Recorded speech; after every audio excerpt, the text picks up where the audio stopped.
Hi everyone, I'm Tracy Pearson and I'm with Cozy Intentions Clothing. And as most of you know that follow Cozy Intentions, you know that a big part of my passion is women's shelters and supporting women escaping or trying to transition out of domestic violence situations. And I'm really happy today that Ebony Rempel, from the executive director for Odyssey House, is here with me today. That you took time out of your busy day to pop in.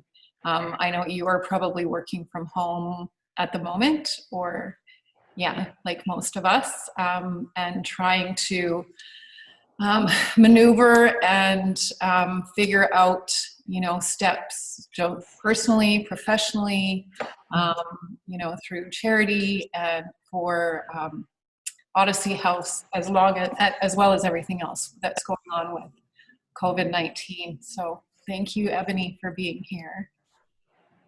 Yeah, no worries. I appreciate it. And it's good attention for us as well, because one of the things that we really want the community to be aware of is that we're still open.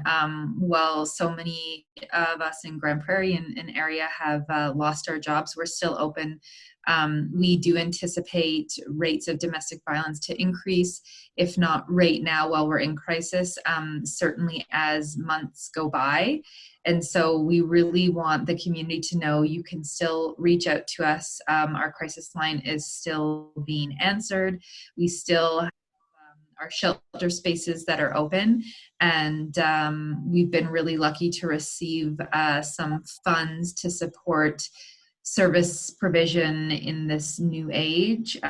Currently, right now, we're looking with we're connecting with a few different providers, including our local technology provider, to support us in some kind of text to crisis line support as well. So for those that might not be able to find a private moment to call in, we're really trying to figure out different ways that people can reach.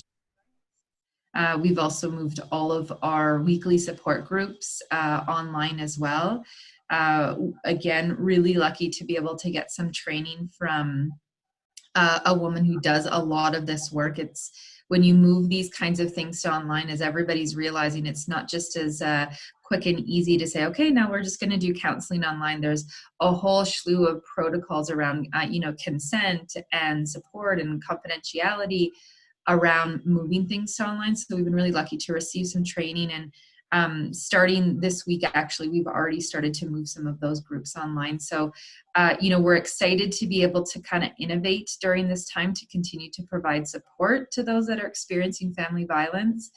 And of course, trying to think about what else we can do that's maybe innovative or different to continue to help those that need it. I think that's, it's incredible. I've noticed your posts about moving the programs online and just other ways that we can support in the community. I think that I know we'll share as much as we can. I've even noticed today other people stepping up and saying, like, if you're stuck in a situation, and it's on Facebook, just pretend you're ordering from us, send us a message, we'll try and get you help. So people are really conscious and aware that women and children can be in desperate situations because they're isolated, so it's really unfortunate. But we're thankful that you guys are all still working so hard to create the change and take the initiatives and move forward with it. So yeah, and keep the place open and working. It's really important. And I mean, we don't anticipate to have to close. We have an amazing group of employees that are continuing to come in every day, working those shifts. We have a whole group of employees that are working from home. And then, of course, a whole group of frontline employees that are still going into the shelter every day to offer that support.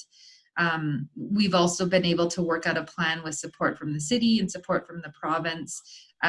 So if families do need to come into the shelter and isolate, we have plans set up, contingency spaces for people to be able to do that as well. So, you know, we recognize that people might be afraid to reach now. They might be afraid to come into the shelter because it's risky right now. We're told to stay home. And, you know, as we listen to all of these updates and we're continuing to be told to stay home, you know, even along, you know, for this long weekend, we want to make a, you know, special note to say that this doesn't apply to those that are experiencing family violence. Don't stay home. You know, if it's unsafe to do so, reach out. We have lots of plans in place and space for people during this time. We feel really grateful that both our provincial and federal and government recognize those that are working in the field of domestic violence, that this is an essential service and that they want to continue to support us and fund us to be able to do this work. Right, right. That's amazing. So how can a community member help? You know, we used to, I mean, I don't think you're taking donations at the back door at the moment due to everything that's going on. Is there other ways that we can be of service to Odyssey? Yeah. So honestly, listening to this post and sharing this information, sharing the updates that we're posting on our social media, on our website, reaching out to those that you feel might need the support, like that is the best way that you can help out. Of course, we're not accepting donations right now, and this is putting a strain on our operations. Normally, we rely on really generous donations from our community, you know, for our feminine hygiene products, for diapers, for clothing, for small household items, for, you know, bedding and sheets, all those kinds of things. Best practice right now and recommendations that we're getting is to not accept those things. You know, we've all heard about how long the virus can stay on these kinds of things, but it's also trying to restrict traffic flow. And so the less people that our employees have to interact with, you know, the safer they are. So of course we are accepting monetary donations. You can do that right through our website. And also we're accepting donations. Normally, we also rely on our community for a lot of our food donations, and we're not able to do that right now either. We've had to really, I suppose, increase the budget around food to get a lot of the individually packed, you know, cereals and juice boxes and things like that for breakfast, and as well as the disposable plates and bowls and cutlery. And again, it's not usually how we operate. We are, you know, doing lots of dishes normally. And so, yeah, we're struggling a little bit, certainly in terms of those operational things. And so gift cards to local grocery stores are really appreciated right now. Again, monetary donations, you can make that donation really easily through our website. You get a charitable donation receipt pretty much immediately. So that's our ask now, in addition to sharing the posts and reaching out to those that you think that might be experiencing family violence. Okay, that's great. And I will put a link on Cozy Intentions as well, directly to Odyssey House's donation page. So they can look at both for ways to donate. So yeah, I think we'll just keep sharing and keep hoping, you know, that you aren't busy. You know, that's our prayer for you always, is that, yeah.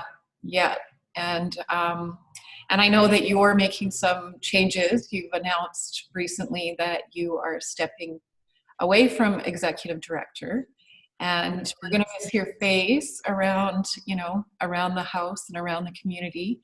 I think that you have been incredible. We met, I think it was over 2 years ago for coffee. And, you know, the funny thing was we were sitting at opposite coffee shops from across the town and realized that we were in the wrong place. You know, and that's kind of when we had the first conversation for Cozy Intentions.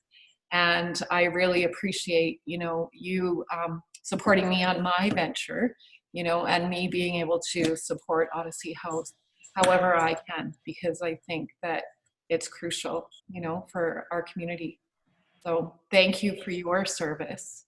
And Yeah, hey, Tracy, it's relationships and partnerships like this that I'm certainly the most sad to leave, but also know that they're going to continue. We're going to find a great leader, and just because I'm leaving Odyssey House, which don't get me wrong, some days I go home and think to myself, what the hell am I doing?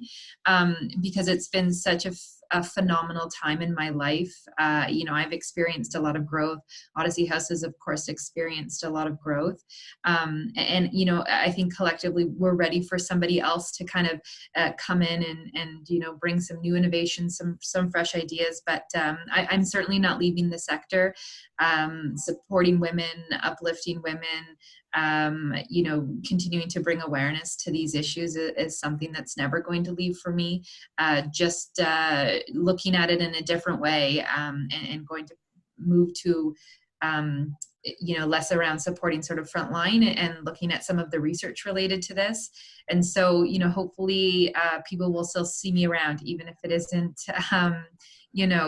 running Odyssey House, but certainly in other aspects, because this work is so important to me and near and dear to my heart. right. That's wonderful. So Yeah. Well, we'll keep sharing and keep supporting. And yeah, thanks for that. It's it's so great how we've been able to come together as a community, even with the inability to have coffee. It's been amazing to see this, and it's been amazing to see how everybody's just been so resilient during this time. So yeah, thanks for reaching out to us and sharing our stuff, and all of the people that follow you that share our stuff. We're so appreciative. yeah, yes. Okay, well, we'll keep sharing and posting, and like I said, I hope that you have a quiet Easter weekend, and everybody around Odyssey does too, and stays healthy and safe during this time. So the longer, the more we stay home now, the quicker we can be out in the community and supporting each other again. Exactly. Yeah. Okay, thank you.